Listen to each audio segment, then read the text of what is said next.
This short clip is from my live trading room.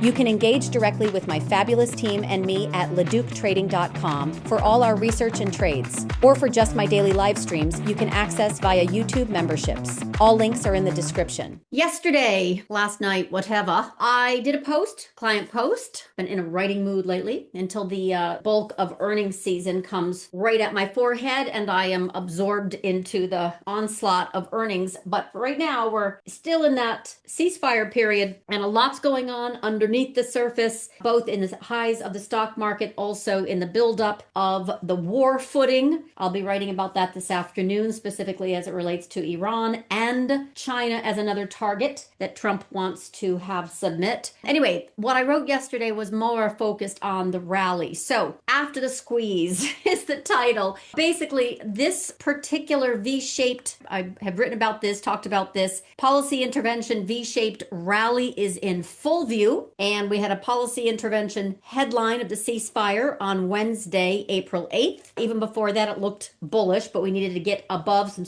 key levels. And obviously, we gapped above with a big 140-point move that also triggered lots of short covering and mechanical flows that have stayed in play. So I wrote about a few days ago that the underowned would still get chased. And oh my goodness, that is still the case. Look at IGV. So this was Monday. And we saw the resumption here of bounce in IGV, which is that software index, especially led by Oracle and Microsoft, also in the Mag 10 arena. But it was very much a lot of names in oversold software. And I said, these are the ones that are most likely to push into highs because they're underowned still and money's coming in because the bull parade is also in full view. So IGV made it all the way up to that 83 target that I gave. This is the weekly. This is the daily. Started Monday, little pause and follow through perfectly Wednesday. And here we are Thursday. Look at the push. We're already pushing into almost 85 on IGV. So that was the point. I wanted to kind of let you know that we're in a historic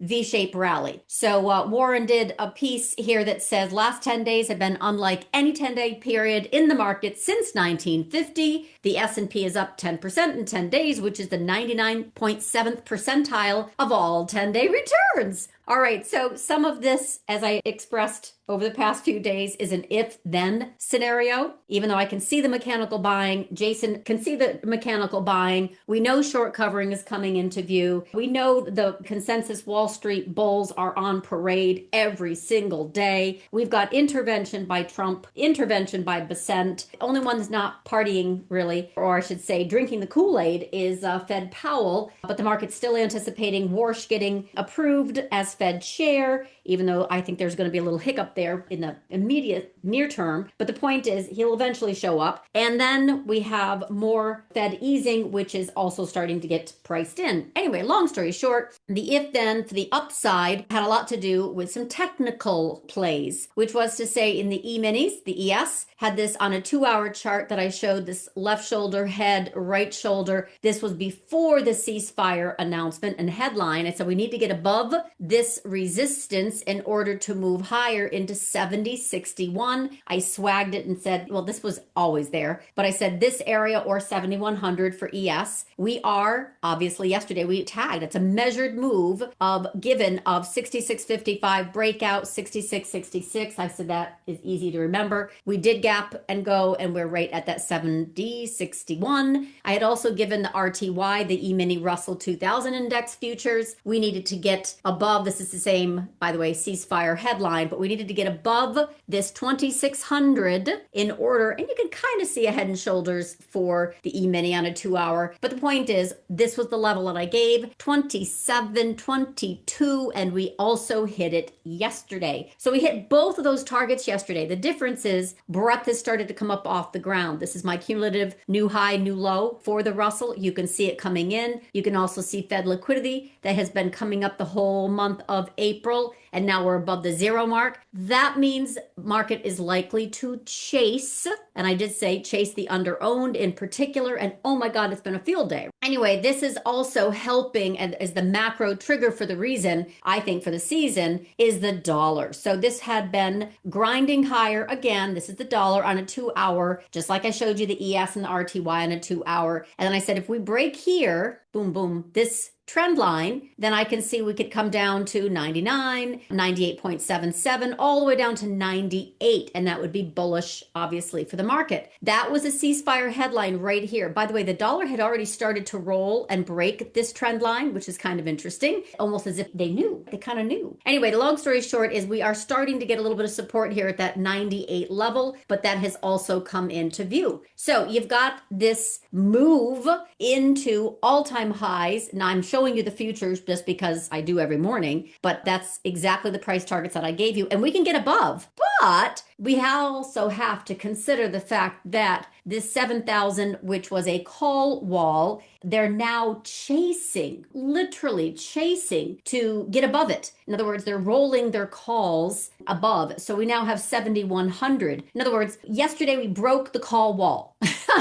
And today we have to hold the floor. But the point is we still have some very bullish growth rally vibes and the IGV plays in particular. So I talked about this yesterday and I asked Dan to catch it for clients so you can kind of see some of these levels. But these are the levels in a nutshell that I keep going over as kind of a guardrails. My growth value ratio rose into the stated 2.075 level where I warned if above, market was at risk of a melt up given strength of MAG 7 ratio. So this is literally where we need to kind of settle down here so that if we're going to have any pullback. But the chase for underowned is clearly in play, right? The IGV plays more than that, but that in particular. This is the indicator. Now, I still very strongly suspect this will come back down in the next few weeks. But right now, the resumption of this moving above the zero line, both of these indicators moving above the zero line, would be a resumption of the bull market, like solidly supported. I don't see that right now. I can see 7,100 SPX tagging, getting rejected. We have a lot of work to do with this. As you can see back here after the yen carry trade unwind, it took a few months. We had big reflexive rallies and then it came and tested some lows. And then we finally got above in October, November. That was NVIDIA extravaganza. And then that was a pullback in 2025. Trump came in and tariff terrors all the way back down. So the point is this can take a few months of basing before we can actually really get a resumption higher where it gets above zero. So anyway, my point is right now it is clearly getting chased. And Charlie McGilligott is in the house this morning talking about that very, very issue. So he says there are two things that could bring this rally to a halt. Same thing we know about, right? Physical energy gut punch from the actual barrels and petrochem shortages. All the things I wrote about, cautious,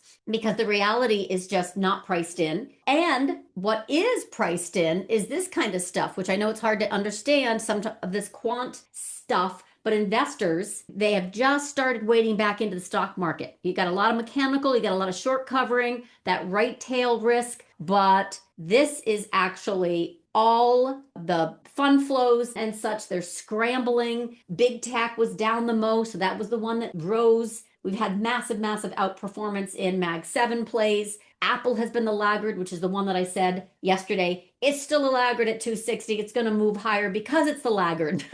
Anyway, McGilligott is saying clients don't stand in front of the rally. What do I say? Don't short all-time highs. So this is definitely a right tail move. It will dissipate, but we need a macro event risk to interrupt the bullish flows. And this is basically what I'm kind of identifying and repeating daily is that we have still big issues underneath the surface that the market just hasn't priced in. So this is the key chart I mentioned. If we get and stay above 69.45, this is on a monthly, we've got a few weeks to go, then let's talk. We can go up to that 8,200. But for right now, I can still see this coming back in by the end of the month, 69.45. I'm not making that right now. I'm just saying we hit that trend line, interestingly enough, for SPX at 70.22 yesterday. This is the ceasefire gap up that I'm referring to on this circle. Anyway, we have got some work to do to digest some of this under-owned stocks coming up off the bottom and Big Mag 7 Advance, and the fact that it's getting chased higher, very much so. But just keep in mind, I do have a very interesting technical perspective that is, will we really be able to stay above SPX 6945 on a monthly? That gives the all clear sign. Color me skeptical, because big picture, what's happening right now, and I love Steve Sosnick of IBKR. He's fabulous if anyone knows him. He said vibes are more powerful than reality. And this cartoon is just also perfect, right? That looks really bad, the dinosaur says as an incoming comet approaches. Relax, it's already priced in. My point is the same that Nomura makes and the same that I detailed at length. None of these inventory, these oil supply, fertilizer supply, petrochemical supply shortages are being priced in. Join Club to trade with Samantha. Scan this QR code or click the link in the description.